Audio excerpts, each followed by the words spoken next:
¿Ah? Entonces, ¿cuál es el átomo más común que tienen estas macromoléculas? Santiago. Hidrógeno Hidrógeno, y hay otro que va a tener un y montón. carbono. Carbono, ese era el como que quería ir, porque la idea es que estas macromoléculas o biomoléculas que vamos a hablar en la clase de hoy son más que nada moléculas que se llaman orgánicas. ¿Ah? Entonces, y lo que van a tener es muchísimo carbono. ¿Ah?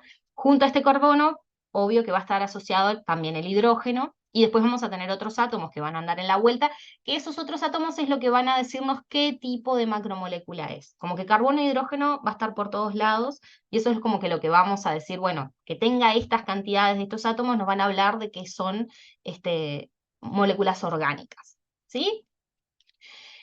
Entonces, la idea es que las biomoléculas abundan en el planeta, nosotros estamos formados por biomoléculas, ¿ah? Y tenemos distintos tipos, ¿ah?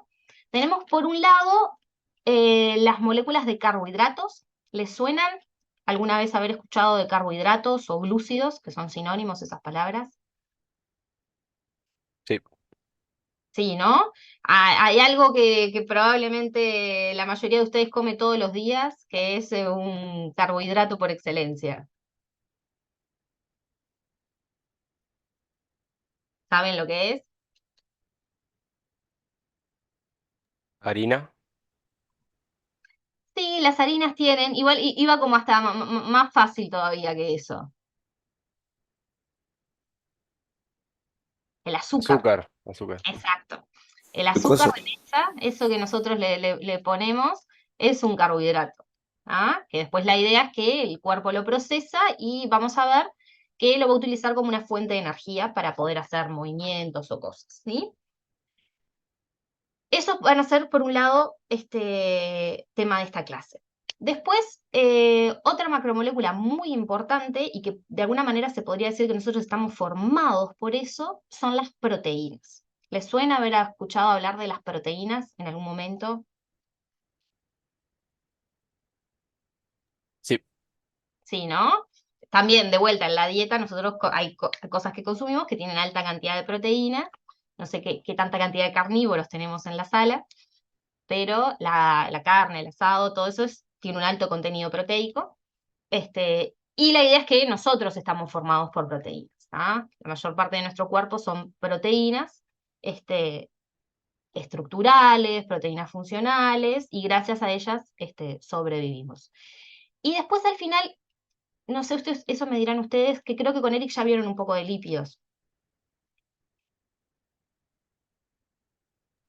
Sí. ¿Sí? ¿No? Porque esa sería la otra macromolécula importante que tenemos, que son los lípidos. Y después, otra macromolécula importante también por la cual estamos formados, que esas son tan importantes que van a tener su propia clase aparte, van a ser los ácidos nucleicos, que eso es el ADN y el ARN, que es donde tenemos codificada toda la información genética. ¿Sí? Pero eso también va a tener su propia clase aparte. Entonces, la idea de la clase de hoy, este es como el temario para que tengan como resumido los temas que vamos a ver. Vamos a hablar un poco de monómero y polímero, que ahí ya Victoria creo que fue que lo mencionó. Después vamos a hablar de generalidades de las proteínas, nos vamos a meter todo en la parte de los conceptos de las proteínas, después vamos a hablar de glúcidos y los lípidos capaz que los pasamos medio rápido, si ustedes ya lo vieron, así que ahí va a ser más fácil, me van a contar ustedes qué saben de los lípidos. ¿Ah? Entonces, antes de meternos a hablar de lleno de los distintos tipos de biomoléculas, hay un concepto que es importante tener en cuenta. Los polímeros son macromoléculas, que generalmente son orgánicas, y como dice acá, están formadas por la unión de moléculas más pequeñas llamadas monómeros. Entonces, a medida que vayamos viendo estos distintos tipos de biomoléculas, vamos a ver que podemos definir, hay algo que se va a llamar polímero de esa macromolécula, y ese polímero de esa macromolécula va a estar formada por pequeños monómeros, que también van a ser algo característico de este tipo de macromoléculas. ¿No? Entonces, por ejemplo, ahora lo vamos a ver más detenidamente, pero si el polímero de mi macromolécula es una proteína, el monómero que piensan, a ver si hay algo les suena, ¿qué podría ser el monómero de la proteína? ¿Santiago?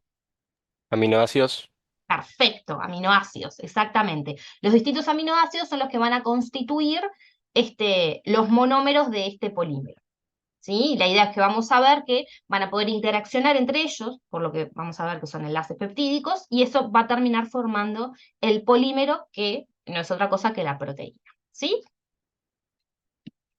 Entonces, ahora de lleno nos vamos a meter en las proteínas, que como les mencionaba, nosotros estamos formados por proteínas, somos prácticamente proteínas andantes, ¿sí? Acá es lo que le presento el monómero de proteínas, que como decía Santiago, esto sería como la estructura básica de los aminoácidos, ¿sí? Entonces acá tenemos un grupo amina unido a un carbono alfa y unido a un ácido carboxílico. ¿Les suena la nomenclatura de estos grupos funcionales? Porque la vamos a hablar bastante.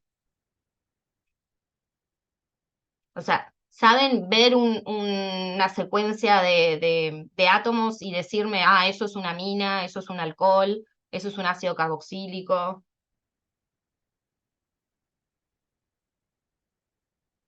Voy a tomar eso como un no. Más o menos. Sería Ta, bueno repasarlo. ta. Bueno, perfecto. Entonces, yo a medida que, antes de como de hablar, ah, bueno, todos sabemos lo que son aminas, voy como a presentárselas para que lo vayamos asimilando. Igual, justo en la próxima diapo está como bien marcadito. Entonces, la idea es que esta es como la estructura básica de los aminoácidos. Y vieron, o sea, habrán escuchado ustedes que tenemos más de un tipo de aminoácido, ¿tá? Entonces, la idea es que no son todos los aminoácidos iguales. Lo que distingue un aminoácido del otro es este grupo R, ¿ah? Que de hecho incluso generalmente en una cadena de aminoácidos formando esta proteína, el grupo R es lo que va a estar como expuesto y lo que le va a dar determinadas características distintas a las proteínas que tengan distintos aminoácidos, ¿sí? Y ahora después nos vamos a meter en ver bien qué tipos de grupos R y qué características le dan a ese aminoácido tener un grupo R distinto a otro, ¿sí?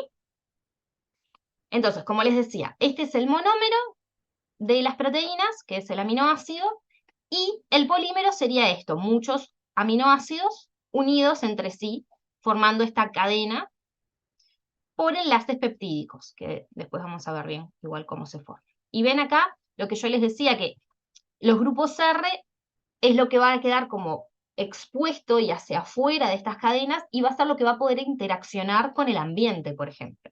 Si estamos hablando de que esta proteína es una enzima, vamos a ver que va a tener un sitio catalítico y en ese lugar estos grupos R son los que van a interaccionar con los distintos sustratos.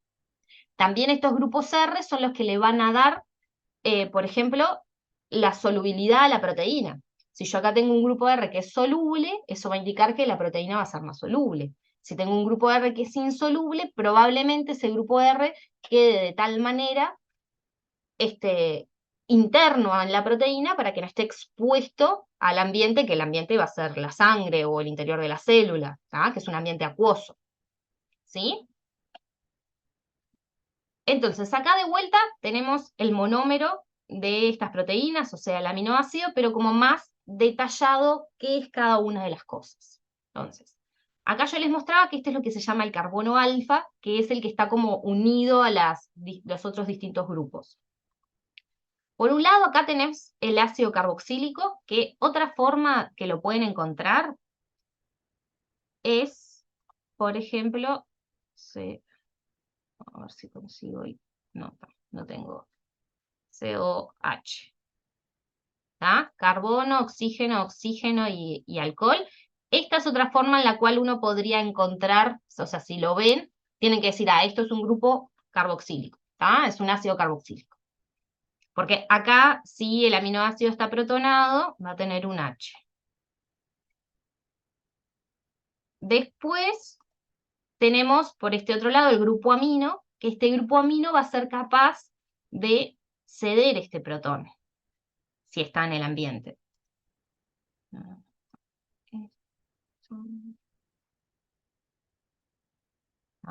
Esto puede pasar a un NH2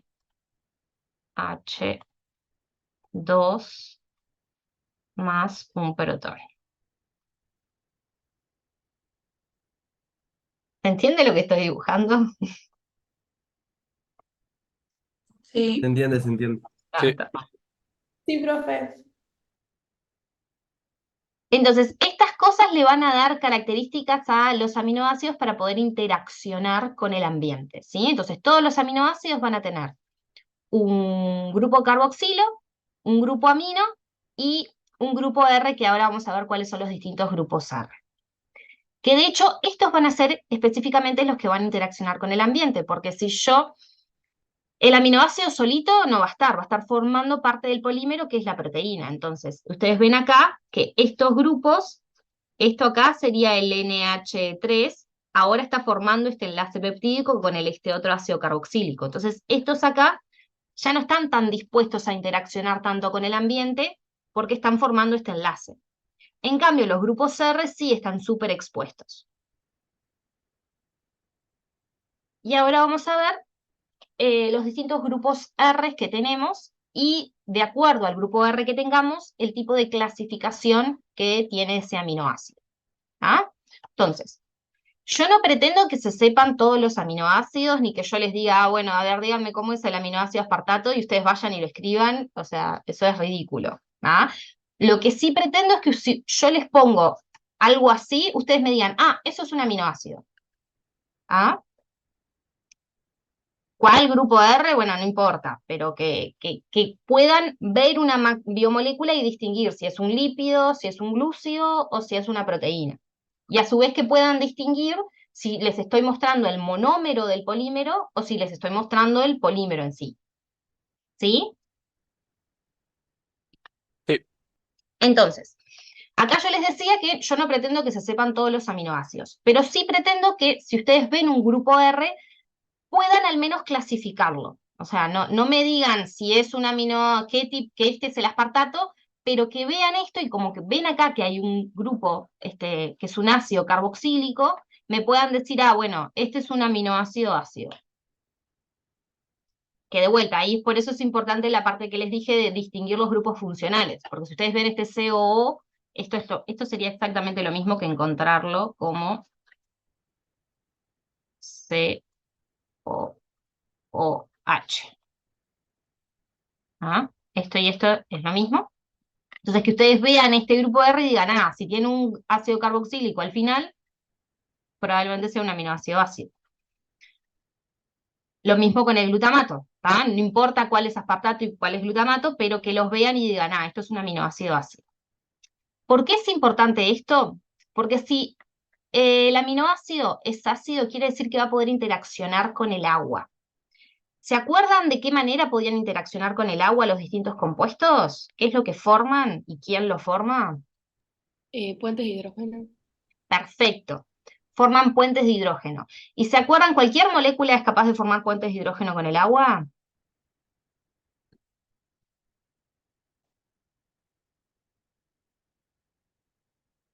No cualquiera.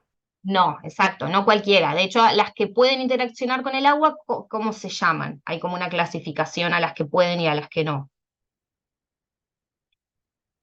Hidrofílicas. Hidrofílicas son aquellas que pueden interaccionar con el agua y las que no pueden, Hidrofóbicos. hidrofóbicas. Perfecto. Entonces, ¿estamos bien? Tenemos moléculas de agua, aquellas que pueden interaccionar con ellas son compuestos hidrofílicos, las que no son compuestos hidrofóbicos. ¿Qué es lo que hace que un compuesto sea hidrofílico?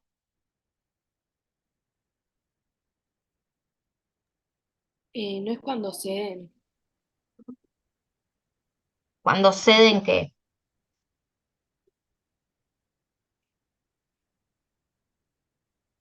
La idea es que un compuesto es, Santiago, sí, Cuando pueden formar enlaces con el hidrógeno.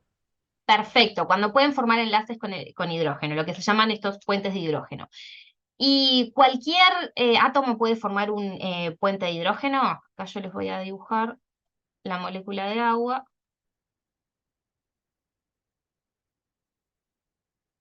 ¿Cualquier átomo podría formar un puente de hidrógeno con esta molécula de agua?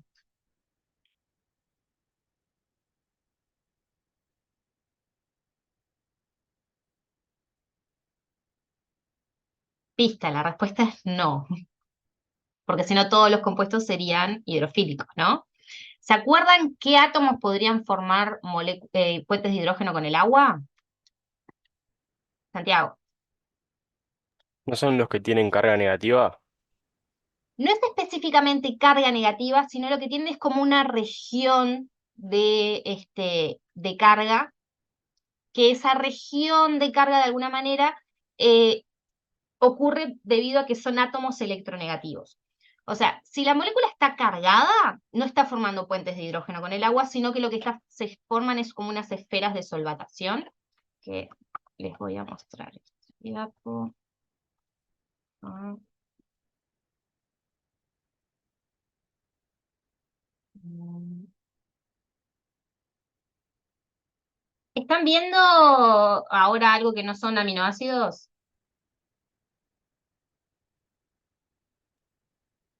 ¿Ven Estamos que viendo es el una diapo que PowerPoint. dice agua como solvente? Sí. Está, genial. Estas son los átomos que podrían formar puentes de hidrógeno con el agua, por ejemplo. ¿Tá? ¿En qué se basa esto? Esto tiene que ver con el hecho de que el agua tiene esta estructura, ¿tá? Que es un átomo de oxígeno unido a dos átomos de hidrógeno. ¿Qué pasa con los electrones que comparten entre ellos? ¿Ah? Acá la molécula de agua en ningún lugar está cargada, o sea, no es que yo tengo una carga negativa sobre el oxígeno, ni que tengo una carga positiva sobre los hidrógenos, ¿está? Decir que la molécula de agua está cargada es un horror, ¿está? Pero ¿qué pasa? El átomo de oxígeno es lo que se llama un átomo más electronegativo. ¿Y qué quiere decir eso traducido al español? Que los electrones que están formando este enlace del hidrógeno con el oxígeno, como el átomo de oxígeno es un átomo más electronegativo, de alguna manera gana esta pelea, ¿ah? Y estos electrones que están formando este enlace, en vez de estar como repartidos en formas iguales, el oxígeno medio que se los lleva más para sí mismo, ¿tá? Entonces, de alguna manera, estos electrones, que si se acuerdan cómo estaban formados los átomos, los electrones son los que dan las cargas negativas, ¿tá? Entonces estos electrones van a estar como más cerquita del átomo de oxígeno. ¿Ah? No le van a dar una carga neta negativa porque en realidad no es que se los robé al hidrógeno, sino que medio que los acerqué hacia mí. Pero esto lo que genera es como una zona electronegativa, de alguna manera, que es lo que se llaman estos símbolos acá, es lo que me dice que esta zona es como más electronegativa. Y en contraposición, sobre los hidrógenos, lo que yo voy a tener es como una zona de carga positiva. ¿Tá? Entonces, esto le va a posibilitar a la molécula de agua interaccionar con otras moléculas que les pase lo mismo. ¿Tá? Que también en su molécula haya un átomo que sea más electronegativo y se esté como ganando esa pelea con los electrones y los esté llevando como más cerquita de sí. ¿Se entiende ese concepto? Porque si no lo repetimos, porque si no, no vamos a entender cómo se clasifican los aminoácidos. Vamos a repetirlo una vez más por las dudas. Obvio, ¿sí? No, lo repetimos todas las veces que quieran. Entonces, la molécula de agua tiene esta forma y está formado por un oxígeno y dos hidrógenos, ¿tá? Que tienen este enlace covalente. Los enlaces covalentes se forman compartiendo electrones, ¿tá? Entonces, acá los electrones están compartidos por el oxígeno y por el hidrógeno. Pero ¿qué pasa? Debido a características estructurales que tiene el átomo de oxígeno, a las cuales no nos vamos a meter, o sea, ustedes créanme, que el átomo de oxígeno es un átomo más electronegativo con respecto al átomo de hidrógeno. Entonces, piénsenlo de esta manera. Ellos están formando el enlace y empiezan a pelear por estos electrones. Debido a que el oxígeno es un átomo más electronegativo, es como que le gana esta pelea. Piensen en el juego este de quién cincha la cuerda. Bueno, en este caso el oxígeno está cinchando más fuerte, entonces esos electrones están como más cerca de él. No lo suficiente como para robárselos al hidrógeno y que él quede cargado, pero sí lo suficiente como para que sobre él se genere una zona que es como electronegativa, ¿tá? Electrón densa. Y si un lado de la molécula tiene una zona electronegativa, si esa molécula no está cargada, entonces el otro lado de la molécula va a tener que tener una zona positiva. ¿Tá? Por eso es como que se llama que el agua es un dipolo, ¿tá? Es una molécula dipolar, que va a tener una zona sobre el oxígeno que va a estar cargada de forma cargada, va a tener una zona negativa, y una zona sobre el hidrógeno que va a estar como positiva. ¿Tá? No están cargadas de por sí, pero como que se generan estas zonas. Y esto es lo que posibilita que la molécula de agua interaccione con otras moléculas que les pase lo mismo. ¿tá? Que también tengan estas zonas más negativas o zonas más positivas. ¿tá? También le va a posibilitar después interaccionar con moléculas cargadas, pero eso no es a través de puentes de hidrógeno. ¿Sí? Porque el puente de hidrógeno es esto, es un átomo que tiene una zona electronegativa interacciona con otro átomo que tiene una zona electropositiva. Acá ven que la misma molécula de agua puede interaccionar con sí misma, ¿no? Porque tiene las dos cosas, dependiendo qué lado esté enfocado. ¿ah? El oxígeno de una molécula de agua va a poder interaccionar por un puente de hidrógeno con el hidrógeno de otra molécula de agua. ¿Sí? Sí. Sí. Impecable. Entonces, acá tienen distintos ejemplos de distintos puentes de hidrógeno que se pueden formar. Piensen, por ejemplo, que esto acá es un hidrógeno que está unido a un oxígeno y a otro hidrógeno puede ser, por ejemplo, esta acá podría ser una molécula de agua. Entonces, dijimos que sobre la zona del hidrógeno teníamos ¿qué carga? ¿Positiva o negativa? Positiva. Negativa. Una zona, perfecto, una zona como de alguna manera medio positiva. Entonces, esto va a posibilitar que interaccione con otro átomo que va a tener una zona negativa. Y este podría ser, por ejemplo, el oxígeno de un ácido carboxílico. ¿Ah? Bien. Entonces, la idea, y para que no se entreveren y se pongan a aprenderse en la tabla periódica cuáles son los átomos electronegativos, a los efectos prácticos y en el curso de proteínas y carbohidratos y eso, los átomos que vamos a ver que son electronegativos frente al hidrógeno, o sea que siempre si están formando un enlace y siempre le van a ganar esa pelea al hidrógeno, van a ser los átomos de oxígeno y los átomos de nitrógeno. ¿ah? Hay más, pero no van a estar tantos en las macromoléculas, así que no importa. ¿tá? Entonces, si nosotros vemos un átomo de oxígeno, este siempre le va a ganar los electrones a cualquier otro átomo con el cual esté haciendo una interacción. ¿tá? Entonces, como que sobre él siempre va a haber una zona electronegativa. No entendí eso, profe. ¿tá? Debido a las características que tienen los átomos, si ustedes van a la tabla periódica, van a tener en una de las filas que les van a mostrar como todos los átomos que son más electronegativos con respecto a otros átomos. Lo que yo les decía es que no pretendo que se aprendan eso de memoria, y no viene al caso, que para estas clases y las que vamos a ver, los átomos en realidad que van a ser como electronegativos, que nos van a interesar, van a ser el oxígeno y el nitrógeno. Entonces, ¿qué quiere decir eso traducido? Que si el oxígeno está interaccionando con cualquier otro elemento, siempre le va a ganar esta pelea por los electrones, por lo tanto, sobre su superficie va a haber como una zona electrón densa. ¿tá? Entonces, si ustedes ven un oxígeno en una molécula, van a ver que este oxígeno va a poder, dentro de esa molécula, va a poder interaccionar con el agua por puentes de hidrógeno, ¿tá? Porque ese oxígeno siempre va a tener como una zona electronegativa y eso le va a posibilitar formar un puente de hidrógeno con un hidrógeno de la molécula de agua. ¿Se entendió eso? ¿O vamos de vuelta? No entendí, sí. ¿Sí? Tá. Lo mismo pasa con el nitrógeno en un poquito de menor medida. El oxígeno sigue siempre ganando las peleas, pero el nitrógeno, si está peleando, por ejemplo, con un hidrógeno, también es más electronegativo que este hidrógeno. Entonces, sobre su superficie, mientras que este nitrógeno no tenga una carga positiva, y la pelea que esté haciendo sea con dos hidrógenos, por ejemplo, sobre su superficie también va a haber una zona electronegativa, y eso le va a posibilitar también formar puentes de hidrógeno con el agua.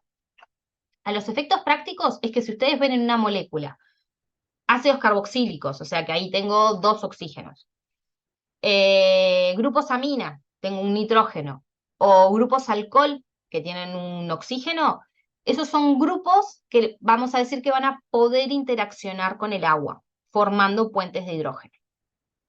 ¿Ah? Entonces, la idea es que ustedes deberían de ser capaces de ver una molécula y decir, ¿esta molécula es soluble o no? Y van a decirme si es soluble debido a la cantidad de puentes de hidrógeno que pueden formar con el agua. Cuantos más puentes de hidrógeno puedan formar con el agua, más soluble es esa molécula. ¿Sí? Bien, Sí. bien. Está. Entonces, acá está. Este es como a modo de ejemplo, ahí tienen como todos los que podrían interaccionar y formar puentes de hidrógeno. Por ejemplo, acá, este oxígeno podría ser el oxígeno de la molécula de agua, ¿no? Porque está formando acá 2 enlaces, podrían ser con hidrógenos. Y acá tenemos al revés, o sea que, porque acá yo les estaba mostrando el puente de hidrógeno que formaban a través del hidrógeno de la molécula de agua. Pero el oxígeno de la molécula de agua también puede formar puentes de hidrógeno, lo va a formar con los hidrógenos que estén unidos a estos átomos electronegativos. ¿Sí? Entonces, por ejemplo, acá que tenemos un ácido carboxílico, quiero borrar, no, esto no lo puedo borrar acá.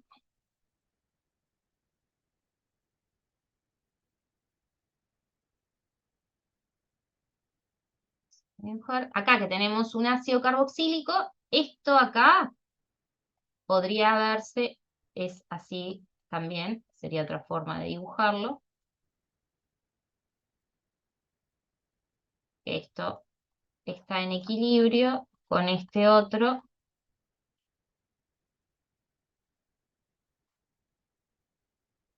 Entonces, hoy yo les dije que si yo veía oxígenos, no, si yo podía formar puentes de hidrógeno con el agua, cuantos más puentes de hidrógeno, más soluble es esta molécula. ¿Qué átomos pueden formar puentes de hidrógeno acá?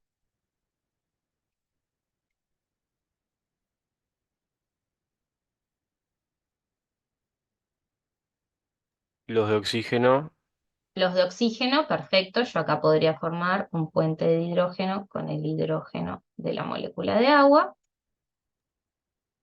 Acá también. y los de nitrógeno, ¿no? Sí, pero acá en esta no hay nitrógenos. ¿Hay alguien más que puede formar un puente de hidrógeno con el agua?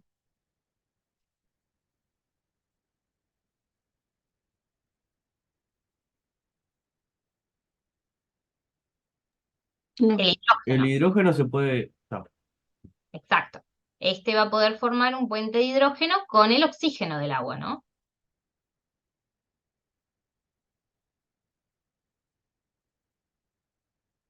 Porque así como sobre este oxígeno tenemos una zona electrón densa negativa, sobre este hidrógeno va a haber una zona electrón densa Positivo. positiva.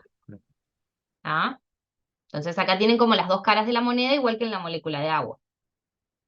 Acá no, porque acá hay un carbono y el carbono no forma puentes de hidrógeno con nadie. ¿Tá? Es como, a nivel de electronegatividad, es un átomo muy aburrido.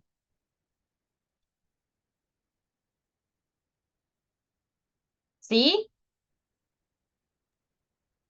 Sí. Está, genial.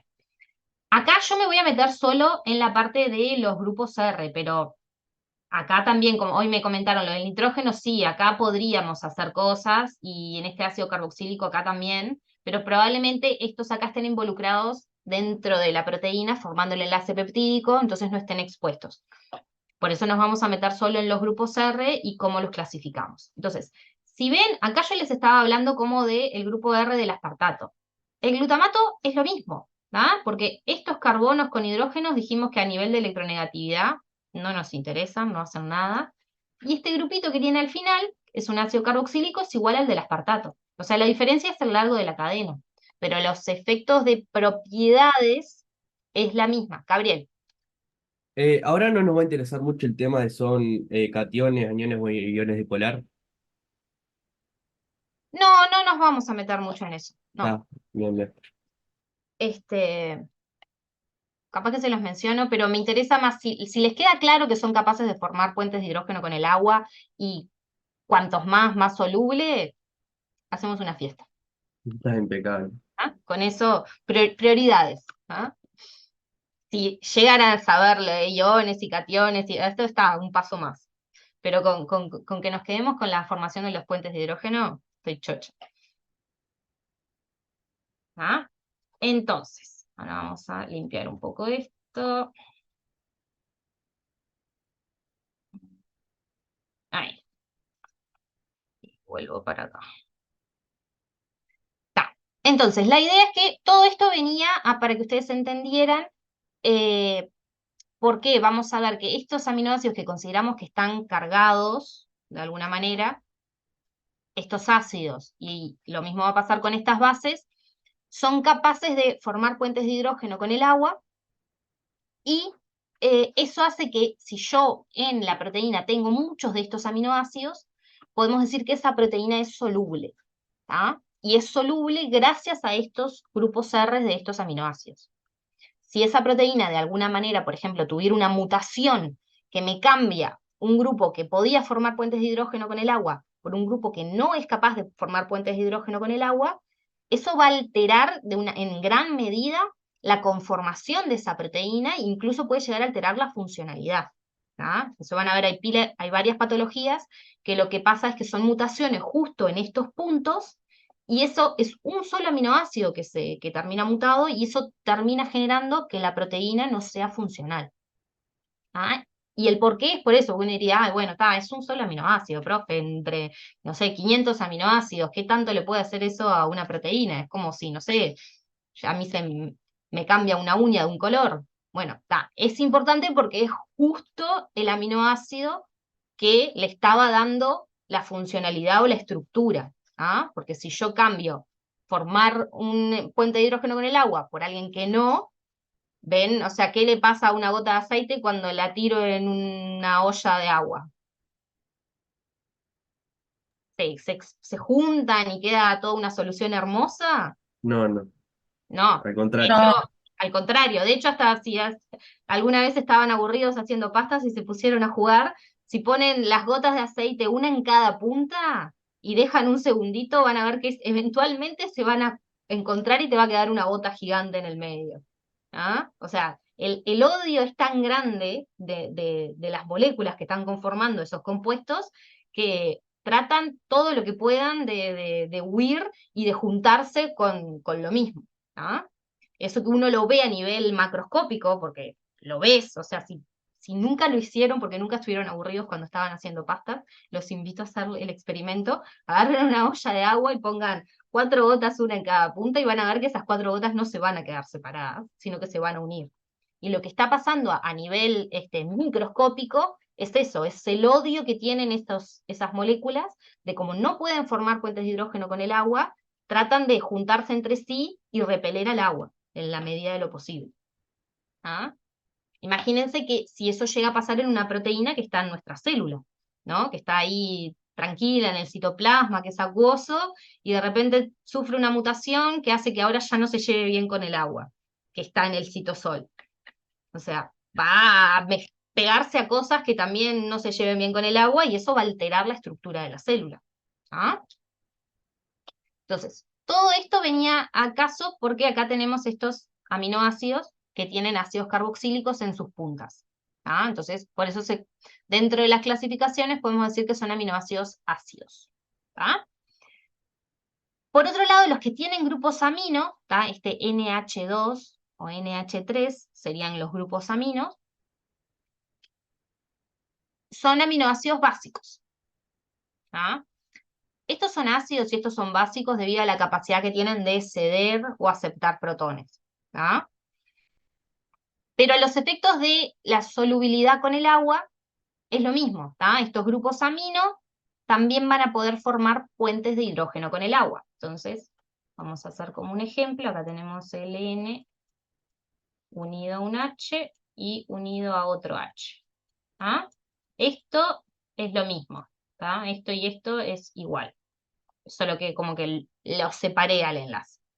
¿Ah? Entonces, ¿dónde puedo formar puentes de hidrógeno con el agua?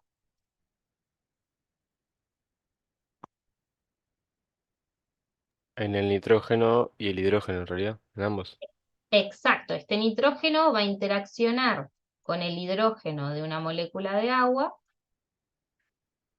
y este hidrógeno va a interaccionar con el oxígeno de una molécula de agua, que acá este también.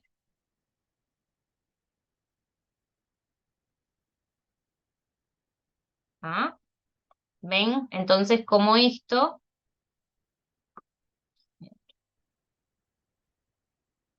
otro color, acá. Todo esto, las moléculas de agua van a empezar a rodear esta estructura y lo van a hacer soluble. ¿Ah? Pero, ¿qué pasa ahora cuando pasamos a otro tipo de aminoácidos, que son los que llamamos alifáticos no polares? Acá en el grupo R, por ejemplo, acá tiene un hidrógeno, pero que está unido a un carbono, un grupo metilo, esto se llama grupo metilo, un C unido a 3 hidrógenos, más cadenas de carbonos, muchas más cadenas de carbonos, muchas cadenas de carbonos unidos a hidrógenos. ¿Yo puedo formar puentes de hidrógeno en algún lugar de todas estas moléculas?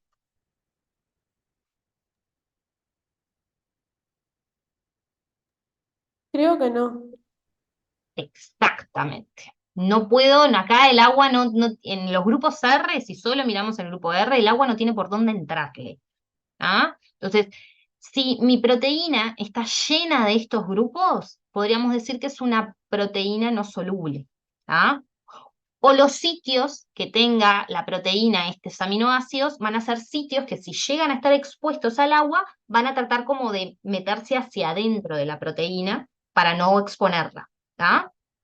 Estos acá serían como nuestras gotas de aceite en la olla de agua. ¿Ah? No van a querer nada con el agua. ¿Ah? Entonces, por ejemplo, hoy que yo les decía, si yo tengo que mi proteína tiene muchos aspartatos porque es importante para su función que esté ahí formando puentes de hidrógeno con el agua, y uno de estos aspartatos muta por una leucina, por ejemplo, eso genera un cambio drástico en la proteína, solo esa mutación. En cambio, por ejemplo, si mi mutación fuera una valina por una leucina, probablemente mucha cosa no le haga, o sea, esa proteína va a ser distinta, pero los efectos funcionales sean mutaciones que se llaman como que no terminan cambiando la funcionalidad de la proteína, porque de alguna manera son como, las cadenas R son bastante parecidas a efectos funcionales. Lo mismo si capaz que la mutación es un aspartato por un glutamato. ¿Ah? El tema es cuando los cambios se producen entre grupos de aminoácidos distintos, y no solo porque capaz que incluso ahora que vayamos a ver con los polares sin carga, capaz que si la mutación es entre estos dos, tampoco hay grandes problemas a nivel funcional.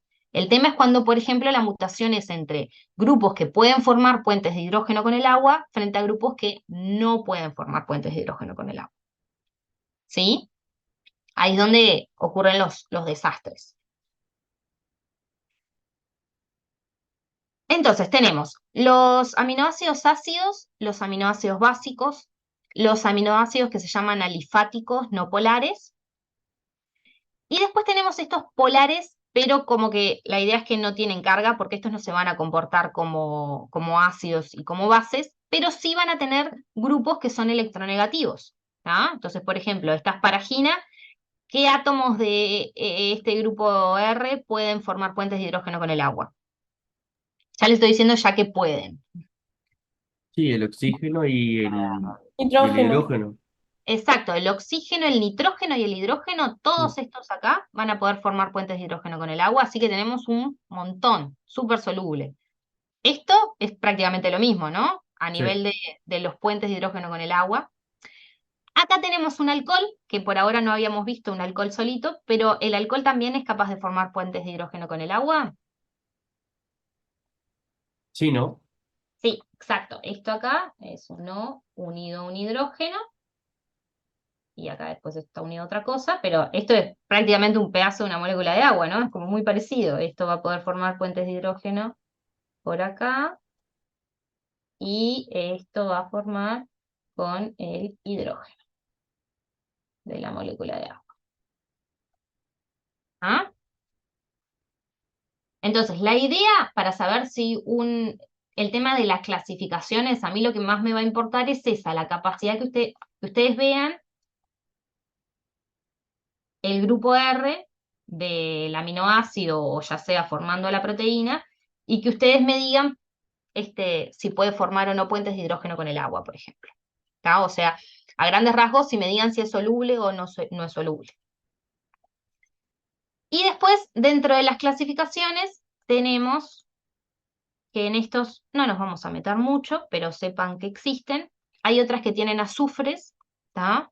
Que es el S es el azufre, que estos van a ser importantes porque a nivel de las proteínas van a poder formar lo que se llaman puentes de disulfuro, que es un aminoácido en una cadena, por ejemplo, puede interaccionar el azufre de uno con el azufre de otro y formar estas interacciones que son puentes de disulfuro, que cuando estamos hablando de que se rompen las proteínas, a veces estos son los lugares que como que uno corta primero, ¿sí?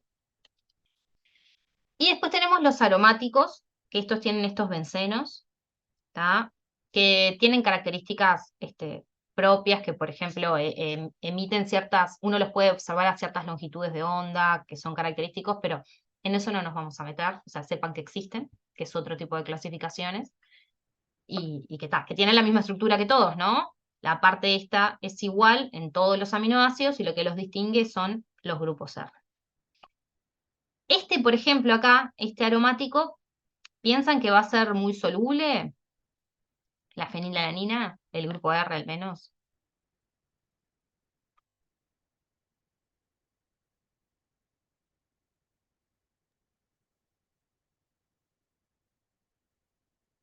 Chicos, ¿ya se olvidaron cómo puedo formar puentes de hidrógeno con el agua? No, no es muy No, no, soluble. no. No tengo ningún lugar. ¿Saben lo que quiere decir que tenga el circulito adentro del ciclo? Esa era mi duda. Está. Esto es otra forma de dibujar. Esto La es rayita.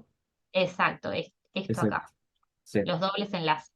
Porque la idea es que estos dobles enlaces yo los puse acá, pero si hubiese arrancado, por ejemplo, acá, eran así. Entonces es como que el circulito simboliza que lo que tiene es como cada dos tiene un doble enlace, pero como que esos electrones van rotando y no importa bien en dónde. ¿Ah? Es como otra forma de simbolizar un benceno. ¿Ah? Entonces, no tengo lugar de formar puentes de hidrógeno con el agua. ¿Y la tirosina? Y la tirosina tiene oxígeno y hidrógeno. Exacto. Por esta parte no puedo, pero acá, tengo un grupo alcohol. El alcohol, justo recién era el que, ya lo borré, pero justo el alcohol podía formar puentes de hidrógeno con el agua. Entonces, esta no es del todo soluble. Por eso vienen acá, dice no polar y más polar. Claro. Sí, sí. Esto quiere decir que acá puede formar puentes de hidrógeno con el agua. Y acá lo mismo, acá tengo un grupo amino. Acá también podría formar puentes de hidrógeno con el agua. ¿Sí?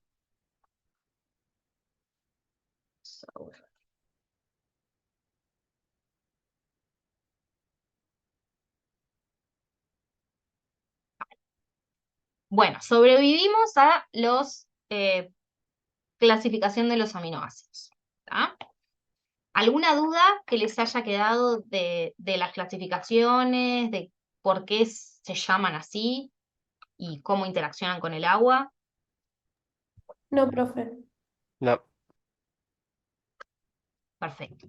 No, Entonces, ahora pasamos. ¿No?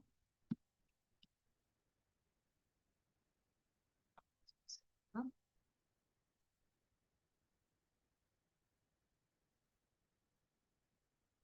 ¿Por qué no puedo pasar?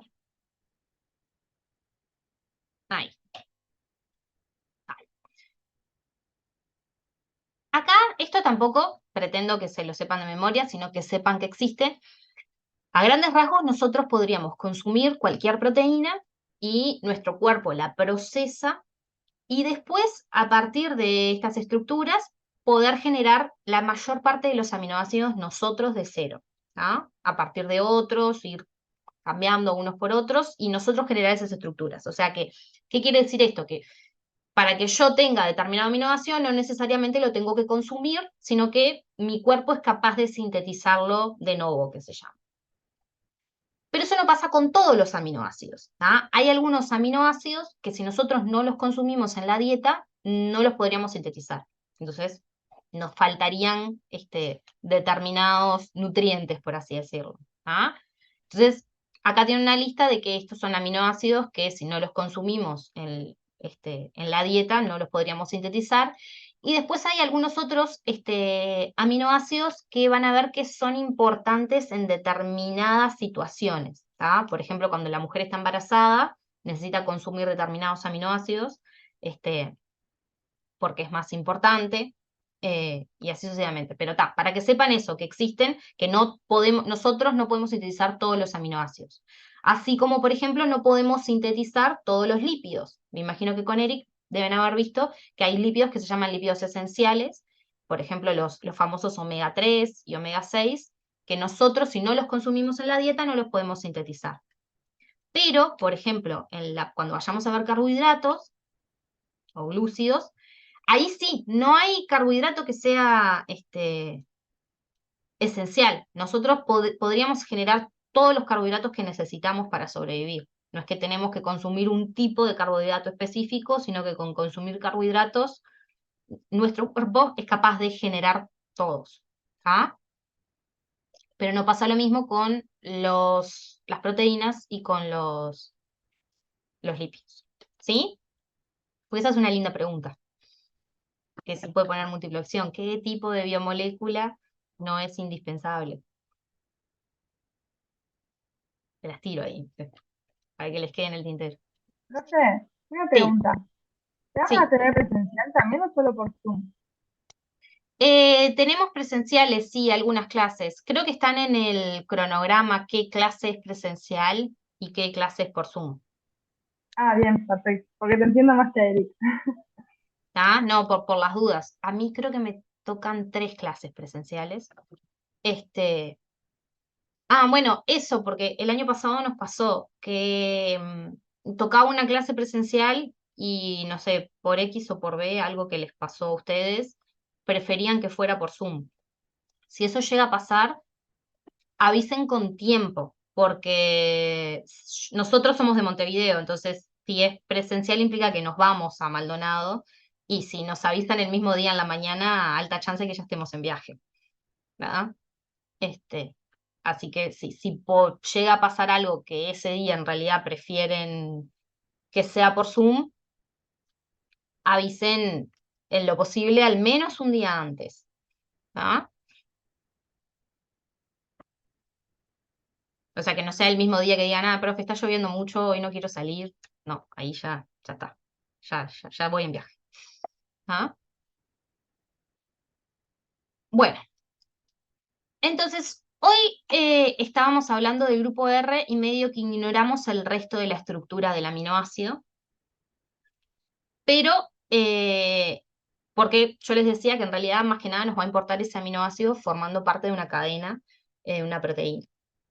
Pero sepan que en realidad, si tenemos al aminoácido solito, tiene esta característica que se puede comportar como un ácido o como una base, debido a que es capaz de, cuando se comporta como un ácido, lo que está haciendo es cediendo un protón. Todo lo que define que un compuesto sea un ácido es la capacidad de ese compuesto de ceder un protón al ambiente. Entonces, al yo ceder un protón al ambiente, estoy aumentando qué cosa en el ambiente.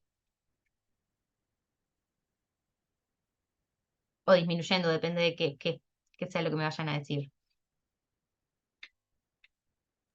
El hidrógeno como Claro, aumento la concentración de protones. Al aumentar la concentración de protones, ¿qué estoy alterando en el ambiente?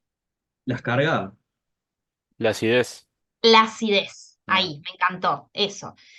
¿Definieron lo que es pH? Sí. pH es la concentración de protones que yo tengo en el ambiente. Es una forma de medir la concentración de protones que tengo en el ambiente. Pero debido a que es un logaritmo, es inversamente proporcional. Entonces la idea es que a menor pH, ay, me quedó horrible.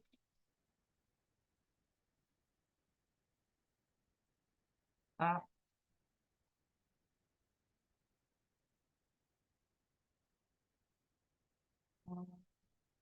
acá. Si yo tengo pH bajo, ¿cómo está en la concentración de protones?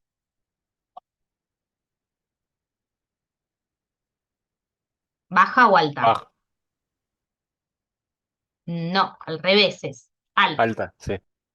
¿Ah? Esto quiere decir que es un ácido. Por ejemplo, cuanto más bajo, si es menor a 7, podemos decir que es un ácido. Ay, qué horrible. En cambio, si lo que yo hago es, por ejemplo, en este caso, acá, este está funcionando como una base, entonces estos protones que estaban en el ambiente los agarró, entonces ya no están disponibles en el ambiente, entonces eso quiere decir que en el ambiente baja la concentración de protones. ¿Qué le pasa al pH en este caso? ¿Sube o baja? Sube. Es más básico. Es más básico y sube, exacto. ¿Ah? Entonces, la idea es que los aminoácidos podrían, si están solitos, podrían funcionar de esta manera. Si están formando la cadena de la proteína, ahí el que va a darle la capacidad de ser un ácido o una base va a ser solo el grupo R, porque esto va a estar unido formando el enlace peptídico. ¿Ah? Pero,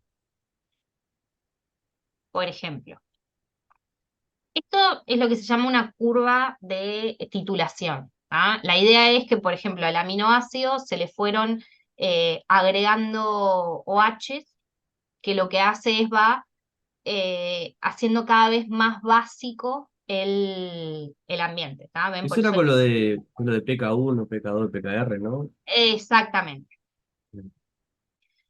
Entonces, la idea es que estos aminoácidos van a poder funcionar como buffers. ¿Escucharon el concepto de buffer? Sí. Sí, en el liceo. Sí, Sí, Ta, pero no lo recuerdo. ta. Los buffers son compuestos, soluciones, que tienen la capacidad de que si yo altero el pH de donde están, el buffer de alguna manera, lo que dice incluso mismo la palabra, quiere decir, buffer es como una palabra medio que en inglés de que quiere decir amortiguar, ¿tá? Lo que hace ese compuesto es amortigua los cambios de valores, ¿tá? Entonces, si yo, por ejemplo, tengo en un tubo una solución de un buffer y le voy agregando ácido, la idea es que el pH de esa solución no va a cambiar muy rápido dentro de determinado rango, sino como que lo va a amortiguar, ¿tá? Como que lo va a agarrar ahí y va a decir, bueno, para, todavía no te alteres del todo, sino que nos vamos alterando de a poquito, ¿tá? Dentro del rango que ese compuesto funciona como buffer. Eso pasa en nuestro cuerpo. Nosotros tenemos el principal buffer de la sangre, que es el buffer bicarbonato.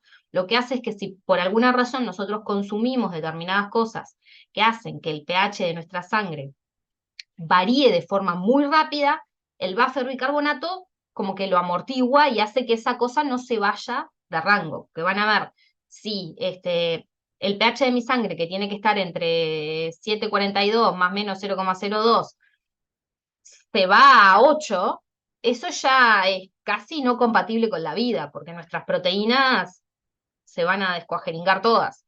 ¿Ah? Y lo mismo si nos vamos para el otro lado. ¿Ah? Si nos vamos a un pH 7 en nuestra sangre, estamos en el horno.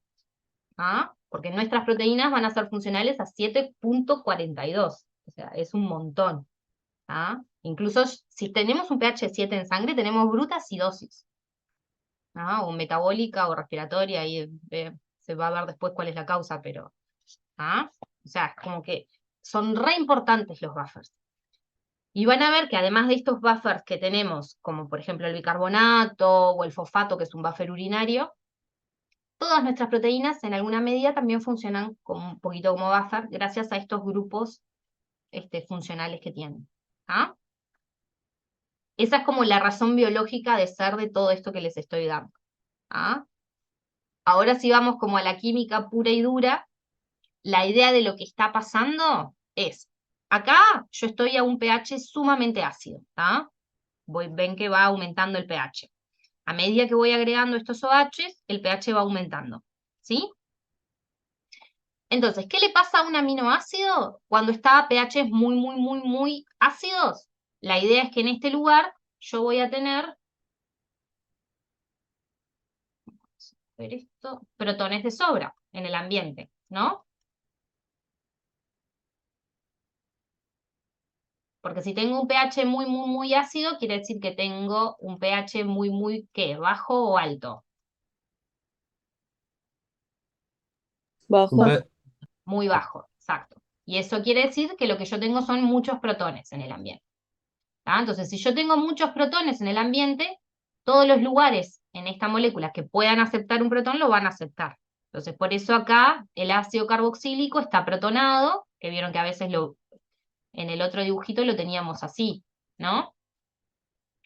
Pero si yo tengo muchos, muchos protones en el ambiente, este ácido carboxílico va a aceptar el protón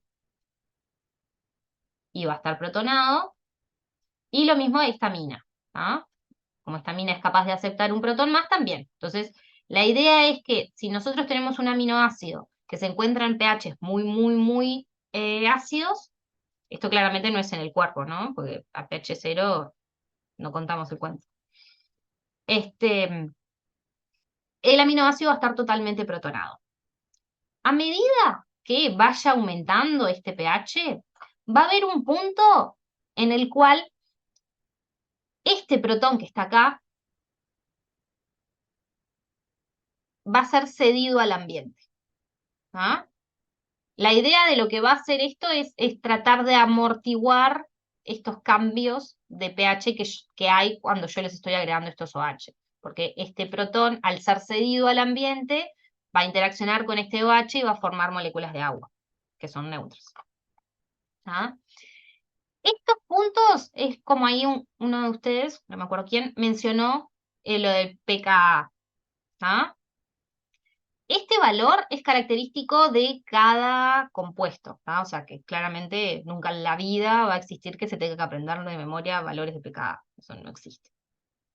Al menos yo no lo hago. Me parece antipedagógico. Sí, generalmente en el liceo, por ejemplo, no los daban siempre los Claro. pecados. Y eso. Si yo pretendo que ustedes salgan alguna cuenta con esto, que alta chance que no pretenda eso, pero si pretendiera el valor de pKa se lo tengo que dar, ¿tá? Porque es característico de cada compuesto. Por ejemplo, acá el ejemplo este es la glicina. El pH en el cual este protón es cedido es este, 2,34. ¿Tá? Este es el sitio en el cual yo cedo un protón. ¿Ven? Que acá quedó sin el protón. Esto es porque lo cedió al ambiente. Y la idea es que este protón interacciona con este OH y formó agua, entonces lo que hace es amortigua el pH de la solución. ¿Ah? La idea es que los compuestos que funcionan como buffer en la zona de sus pKa's. ¿Tá? En esta zona del pKa más menos 1, o sea, de 1,34 a 3,34, es la zona que este compuesto va a estar actuando como buffer. ¿Tá? Después, cualquier cosa que yo le agregue, que en este caso le estoy agregando H, para modificar el pH de esta solución, como ya no está actuando como buffer, ven acá que como que el valor del pH aumenta tipo poquitito, ¿no? Es como una meseta esto. En cambio, cuando yo me voy de este rango, cualquier cosa que yo haga para modificar el pH de la solución cambia drásticamente. O sea, por ejemplo, de acá tengo 1, 2, 3, pasé de 4 a 8. ¿Vieron? No agregué casi nada de esto y de golpe me fui de mambo, ¿no? Sí. ¿Tá? Esto pasa porque yo acá ya no estoy en la zona del pKa. ¿Tá? Porque me fui del valor en el cual esto estaría funcionando como buffer. Acá yo tengo otra meseta porque, aquí, tengo otro compuesto que también es capaz de funcionar como buffer, ¿tá? El nitrógeno unido a este hidrógeno también es capaz de ceder otro protón. ¿Tá? Y ahí por eso queda NH2. El pKa de este protón en este compuesto es 9,6. Entonces, esto va a amortiguar entre 8,6 y 10,6. De vuelta, si yo me voy de este rango, acá también el valor del pH aumenta un montón. ¿Tá? Entonces, la idea es que en estas zonas de mesetas son las zonas en las cuales estos compuestos funcionarían como buffer. En la proteína, nosotros en realidad nos van a importar de alguna manera los pKa de los grupos R nada más, porque estos dos no van a estar expuestos.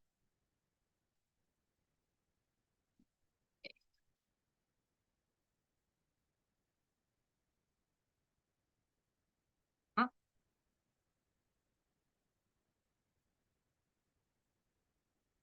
Después tenemos un ejemplo para ejercitar un poquito esto, que creo que ahí se entiende mejor. ¿Tá? Entonces, voy a definir lo que se llama el punto isoeléctrico, que es cuando el aminoácido presenta una carga neta 0. Porque vieron que acá, este aminoácido, ¿cuál es la carga de este aminoácido? ¿Es positiva? Positiva, Es un perfecto. catión. Exacto. Y la carga de este aminoácido Es Negativa. negativa. es negativa, perfecto. Y en esta forma Es neutra. es Muy neutra, tiene bipolar. un más y un menos, entonces se restan entre ellos. A los efectos de la química, a nosotros nos interesa definir conceptos y el punto en el cual lo que yo tengo es esta forma cargada, o sea, termina siendo neutra porque tiene un positivo y un negativo, es lo que se denomina el punto isoeléctrico, ¿tá? Que es este punto acá. Este punto, el pH en el cual yo encuentro al aminoácido en esta situación, es la suma de los pKa dividido 2. ¿Ah? Es un tema químico. Una pregunta. Sí, ¿Cuándo era que se sumaba? Porque se suma el pK1 o el pK2 con el pKr, ¿no? Y luego sigue entre dos. Era así. ¿qué es el pKr según, o sea, qué les dijeron que era el pKr? Ah, no. Si te digo te miento, pues no me acuerdo. No, capaz que es otra forma de llamarle a algo, pero acá no tenemos pKrs. O No, sea, está. no, ¿tá? O sea, el Bien. punto isoeléctrico es el punto este en el cual el aminoácido está neutro, Hmm. y los pKa serían los pKa de los grupos de los costados. Porque lo que puede pasar, capaz que el pKr le llaman al pK del grupo R. Puede ser, capaz que les digan, hayan dicho Puede eso. ser. Pero no nos mezclemos ahí, porque ahí en realidad vas a tener solo cuando estás como pKr, puede ser, mira, en este ejemplo capaz que así, ¿tá? Esto capaz que lo definen como el pKr, que es el pK del grupo R. Entonces, acá, justo acá en la gráfica ya está puesto, pero podría haber sido una linda pregunta, de en qué lugar yo tengo mi punto isoeléctrico, ¿no? Porque acá era fácil, pues yo solo tengo 2 pKs, entonces si sumo los dos y divido entre 2, tengo el punto en el que es neutro. Pero si mi grupo R es un grupo ionizable, o sea que es capaz de ceder o aceptar protones, entonces ahí yo tengo un pKa más, ¿no? Porque yo les dije que el aminoácido, primero, si estamos en una solución que es sumamente ácida, ¿qué quiere decir eso? Que lo que yo tengo es, acá, tengo protones en exceso en la vuelta,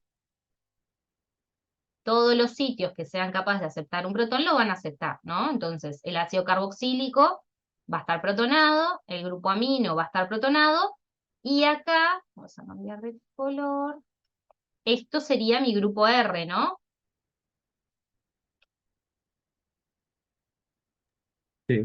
Sí. ¿Lo ven? Que en el Sí, caso sí. anterior era un protón, por eso ni siquiera se lo ponía como aparte, porque era la glicina, que es el aminoácido más común de todos. ¿Ah? Entonces, lo primero que va a pasar a medida que yo vaya aumentando el pH, que quiere decir que vayan bajando la concentración de estos protones, ¿ah? El primer lugar que va a ceder el protón va a ser el grupo carboxílico. Entonces, este es el pK de este protón. El orden siempre es el mismo sin importar el R. El protón que yo cedo primero siempre es el del ácido carboxílico. ¿Tá? Y el protón que yo cedo al final va a ser el de la amina. ¿Tá? Entonces eso solo nos deja que el grupo R tiene que ir siempre en el medio. ¿Tá? Entonces el orden es, primero protón del ácido carboxílico, segundo protón del grupo R, ven que acá lo cedí, acá estaba positivo y acá ya no está más, y por último el protón de la amina. Gabriel. Claro, lo que estaba viendo todo en los cuadernos del pasado, el PKR que te digo sí es el de grupo R. Es el del grupo Era R, ese. Exacto, perfecto. sí. Yo acá lo llamo PK1, 2 y 3 para no entreverarnos, pero sí, decir PKR sería lo mismo. Sí, es como ya saber que estás hablando del grupo R. El PKR también le das un valor, ¿no? O el PK2, perdón. Claro, sí, el PKR siempre va a tener, va a tener un valor que va a ser dependiente de ese grupo R, ¿no? PKR. Y acá vieron que en la diapo pasada yo les decía que el punto en el cual era neutro el aminoácido era el que definía el punto isoeléctrico, que yo sumaba pK1 más pK2 dividido 2. ¿Qué pasa? Yo acá, si sumo pK1 más pK2, sería como este punto. Ah, no están viendo mi. Si yo sumo pK1 más pK2, estaríamos viendo este punto acá, ¿no? Y este punto acá, si nosotros vamos a las estructuras, vamos a ver si ese punto es neutro. Porque la idea es que el punto isoeléctrico es el punto donde es neutro. Acá. Entonces, tenemos este compuesto acá, ¿es neutro? O sea, todo esto. No, No, es positivo. No, es positivo, ¿no? Tengo un positivo por acá, es más 2 hasta el súper positivo. Hasta 2 parece una C. Bueno. Ahora pasamos al próximo. Este otro compuesto, ¿es positivo o negativo o neutro? Sigue siendo positivo. Tiene Sigue dos siendo protones. positivo, porque tenemos un -1 con un +1, se van entre ellos, pero nos queda un +1. ¿Tá? ¿El otro? El Negativo. otro sí es neutro. Este acá sí es 0, porque va acá con acá. Pero si yo defino este como mi punto isoeléctrico, estoy diciendo que este es el que es neutro, porque es el punto isoeléctrico sería entre estos dos pKs, si yo lo defino en este lugar, ¿no? Y esto ustedes mismos me dijeron que este no es neutro. Entonces yo no puedo definir el punto isoeléctrico acá, o sea, no sería el pK1 más el pK2. ¿Se entiende eso? Sí, ¿Sí? creo que sí. Entonces, si nos vamos para el próximo, este dijimos que era neutro, y ahora el último que es El último ¿Negativo? positivo. Negativo. -1. ¿Ah? Pero yo ahora sí tengo, acá. Este acá sí es neutro. Entonces, yo si me paro entre el pK2 o el pKr, porque es el grupo R, y el pK3, o sea, en este punto, ahora sí, si sumo estos dos pKs, ahora sí, este punto sería el punto isoeléctrico. ¿Sí? Y van a ver que esto va a pasar para todos los aminoácidos que tengan grupos ionizables. Ay, se me trajo esto. Ahí. Esta historia va a ser la misma, ¿tá?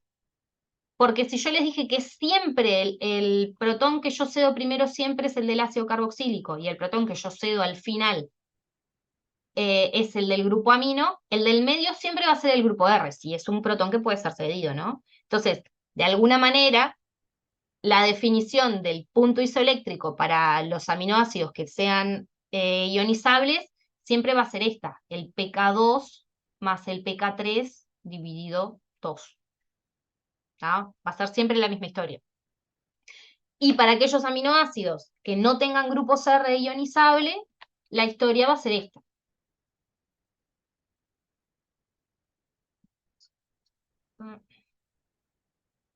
¿Ah? Ven acá, que yo no lo especifiqué, pero esto tiene un grupo R. Lo que pasa es que el grupo R de esto es un protón, entonces por eso los puso juntitos, porque esto es la glicina. La glicina, cuando estábamos viendo la parte de las clasificaciones,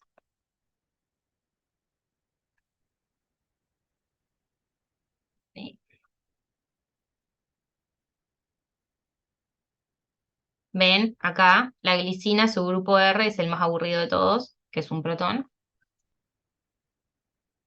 Pero de todos estos, esta curva sería exactamente la misma. O sea, lo que cambiarían serían estos valores, ¿no? Pero la curva sería igual, ¿ah? Porque tienen un grupo R que no es ionizable, entonces lo primero que hago es perder el protón del ácido carboxílico y después pierdo el protón del grupo amino. En cambio, los que tienen grupos ionizables, también, acá no importa que haya, capaz que hay un COOH, o sea, un ácido carboxílico, el orden va a ser el mismo. Primero el protón de este ácido, después el protón del grupo R, y por último el protón del grupo amino. ¿Está? El orden es como que del cuentito siempre el mismo. ¿Sí? Sí. Perfecto.